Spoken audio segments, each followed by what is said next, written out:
All right, what's going on, everybody? I have a little vid for y'all today. I'm catching up on small, tedious stuff whenever it comes to my car. I got a fresh set of spark plugs. I got a air cleaner that actually fits under the stock hood. Um, I moved my ignition coil over, and I'm getting ready to make some headers for my car. So far on my checklist, all I have left to do is really just wire the engine, make my full exhaust, and wire at least the fuel pump. Fuel pump, full engine, full exhaust. The car should be ready to start. I'm still missing a few gauges, at least the two AFR gauges that go on both sides of my steering wheel. And then once the engine's running in the car, then I can worry about getting the car driving. So that's currently where I'm at right now, and this is the footage that I have so far.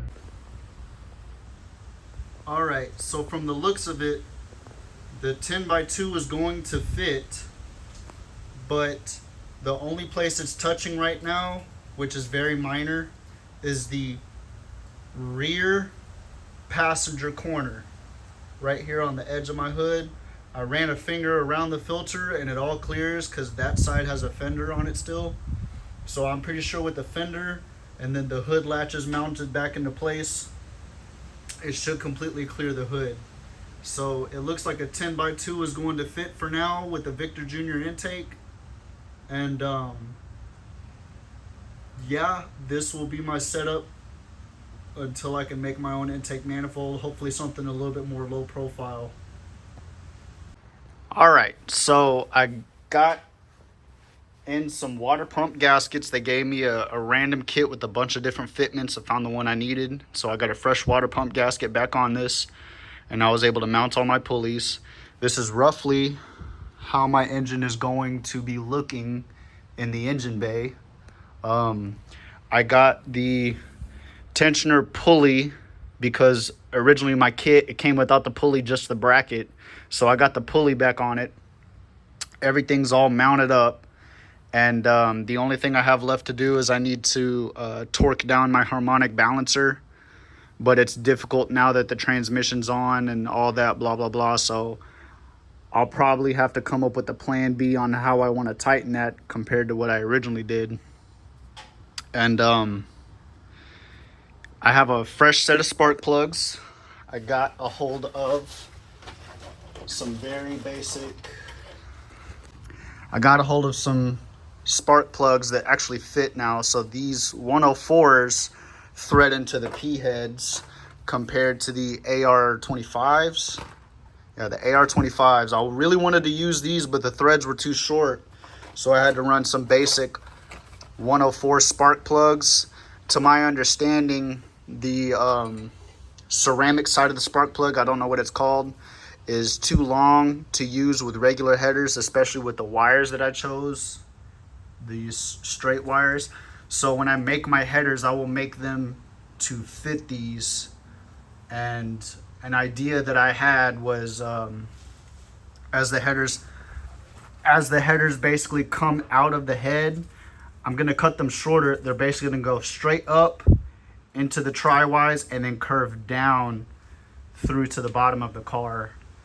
And I need to figure out how I'm going to do everything. I have my merges sketched out to scale, but I need to figure out how I'm going to practically squeeze them between the block and the strut towers.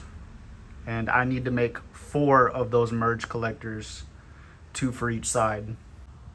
Now from this point forward, I really just need to deal with really small stuff. Like I need a pipe thread, a pipe plug fitting to go right here. That's just one. And then I need to start measuring out wiring. So some of the connections that I have on hand don't fit. Like this one fits, but it's for like a 12 gauge, 10 gauge wire. That'll cook the wire. And then I have some 6mm terminals that you could call them terminals. I got like some 6mm terminals that are too small for like my coil, my water temp sensor, my oil pressure sensor. So I'm either gonna have to go for an 8 or a 10 to mount them, and then just all my connectors that start going together. So it's going to be pretty simple to wire this engine, nothing crazy. But as I'm buttoning everything up, then I can focus solely on wiring. Originally, I was going to get dummy fuel injectors to plug these holes, but I want to run nitrous on this car since it's a 5-speed. And I actually found some nitrous injector nozzles I found some nitrous nozzles that fit into fuel injector holes. Cold Fusion makes them. So I'm going to get basically direct port nitrous for all of this. But the jets are only so big, so I'm worried I might be spraying too much nitrous. Realistically, I want between a 100 and a 200 shot. And if they measure a 200 shot for one nozzle, well, now I got 8 of them pumping through this engine, and I don't want to risk blowing nothing. But yeah, that was an idea that's up in the air right now, is I might get some nitrous nozzles, like a wet system, that'll perfectly fit into these injector holes, so that way they'll be dual purpose. And I got a hold of a spring set for my fuel pressure regulator, but I don't seem to have an Allen wrench on hand that fits the 4 screws around where the spring and the diaphragm are. It looks like a 3.5 mil. I don't have one laying around, so I have to go find one. But basically, it's a drop-in conversion. It's a drop-in conversion to go from fuel injected to carbureted on the same fuel pressure regulator. So fuel injected's in there, match it, grab the other one, put that back in. It should work fine. And then I got to change the gauge on it as well. So I have my transmission completely mounted back into the car right now. I can't find my drive shaft bolt, so I'll just have to order another set to get my drive shaft in and drop the car back on the ground. But I went ahead and threw on my hydraulic clutch kit. It's not complete, it's kind of half-ass on right now, but I am converting my clutch to hydraulic because of my pedal box. If I could have kept cable with the pedal box, I'd have done that, but because of the pedal box I chose for the price and everything, I'm having to set up a hydraulic clutch kit. So I have it halfway mocked up on my car right now. There's a lot of odds and ends that I need to tighten up, and then I can start plumbing everything. All right, so now as far as my accessory drive is concerned, this is all I'm putting on my car. I'm not putting power steering or AC. I'll figure out the AC on my own, and I am going to run manual steering. From what I hear about the race cars that I look up to, manual steering cannot be beat. And so I'm going to convert my rack and pinion to a manual rack and pinion. And I was able to move my coil from the factory 1965 side over. This is pretty much what it'll look like complete. And regarding my spark plug wires, they're a mess. I'm not sure how I'm going to route them when it comes to my headers and the spark plug wires. They kind of got to go hand in hand with each other. I know that the GT40P heads are quite a bit of a big task when it comes to not burning the wires. So I got the most basic wires possible, and I got to route the headers around them, but I need to figure out how I'm going to route these wires neatly so it doesn't look like a hack job. So this is kind of done, kind of not done, and when I come back another day, I'll be able to sort them out how I'd like to.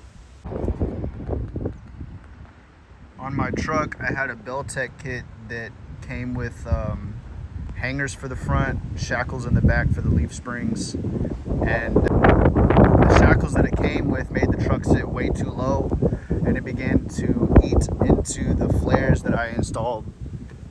It started eating right through them, so I had them put the original shackles back on the back, and now it only has the hangers up front. But is starting to sit a lot nicer now. I wanted the same gaps front and rear so that it sits a lot more level. So this is how I want my suspension to be on my truck. And now I'd like to have it with a lot more more body work. I want to blend the flares into the fenders and the bed. I'm contemplating on widening the truck a whole lot more, keeping the same stance but making it a much bigger truck. But for right now, I think it sits pretty nicely. It's not bad for a street truck. And I like the 2021 setup. If I got some forged wheels, I'd probably do some bigger brakes up front. I really like those 15 spokes on the rear. I like that look. It's very early 2000s GT1 look. Or I might get some that look like TE37s in a silver color to contrast the gray. So for right now, I might do a xenon body kit on the side skirts and around the bed, and on the front I probably want to do the avalanche front with the fog lights on it. But for now, it just runs and drives. I'm learning more about the V6 that comes in it, and I'd like to get some of the small block Chevy parts that fit and put that onto the V6, but I can't do anything drastic with it. I think first I'd probably want to start with like seals and gaskets, get a fresh oil pan on it, like a road race oil pan, and maybe aftermarket valve covers. I would really like a Vortec V1. A Vortec V1 and a badass exhaust on this truck, even though it's a V6, would be fucking killer for the street. But yeah, that's what I got so far. Alright, so I got into a bit of a fender bender yesterday. Today is Easter. So I got into a fender bender yesterday, and I'm having to rebuild my front end. It looks like my fender shifted back a little bit towards the door. Definitely gonna need a new hood. I already ordered a new grill section. I figured out the bumper I wanted, but I don't know all the pieces I'm gonna need to install that. And my parking lights are fucked. Might as well get new headlights. And I'm gonna have to completely refresh this front end. So the hood's trash, the bumper's trash, headlights are trash, and I might try to save that fender. I see that it's crumpled right here. I'm not too worried about this at the beginning because the rest of it seems to be straight. I think it just got pushed back an inch, but I can hear the door rubbing on it whenever I open it. And yeah, that bitch fucking shoved my shit back. So now I'm about to take an angle grinder and just cut a section away so I don't destroy my tires for now. And I'll show y'all once I get all the pieces together and rebuild the front end. All right, so that's gonna wrap up this update video. I'm dealing with some financial troubles at the moment, and so progress is slow. I'm trying to figure out what works because this year has been off to a rough start, and I'm just trying to get myself situated. So the next things that I have to do is rebuild the front of my truck, get a hold of an argon tank for my welder, and just some consumables like a filler rod, tungsten, stuff like that. I already have the TIG welder and I already have the tungsten grinder, so now I just got to get argon tank, some piping so I could start fabbing those merge collectors together, and then some better fitting tools because I bought the Ice Engine Works tool header builder set, and the adapters that they sent me fit like crap. They're like an 1/8 inch too small, so I got to get another set of those, put those on. But until then, that's what I got so far, and I'll see y'all next time.